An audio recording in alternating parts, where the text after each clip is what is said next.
大家好，我是易阳。随着阳过以后，大家都发现有些人出现了白肺的问题。这期我们就来分享一个和肺有关的经络，就是手太阴肺经。肺经穴位主要用于缓解咽喉肿痛以及胸、肺部的不适症状，比如咳嗽、气短、胸闷等等。肺经循行于上肢，内属于肺、阴气盛的一条经络。它的走向从胸部位置走行到拇指指端，主要在上肢内侧前缘循行。这条经络开始于中焦，也就上腹部位置，先向下行走，以经脉之气联络大肠，再向上走，顺着胃的上口，穿过膈肌，走行到肺脏的位置。从肺及其相联络的组织器官，包括气管以及喉咙部，向外沿着胸骨外上方走行到腋窝下，再沿上臂内侧下行经过肘窝位置，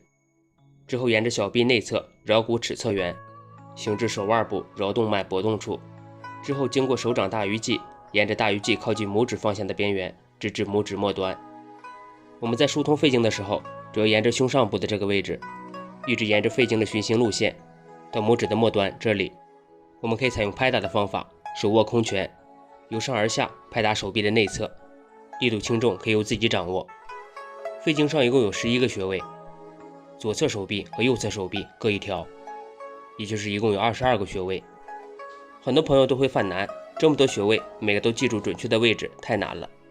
其实肺经上的穴位还不算多，膀胱经的穴位可比这多了。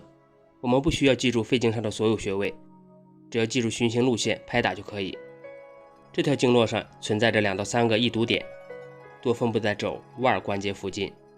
这几个位置可以重点多拍打几下。拍完左侧手臂再拍右侧，两侧都要拍打，尤其是在早晨容易早醒，也可以这样拍一拍肺经。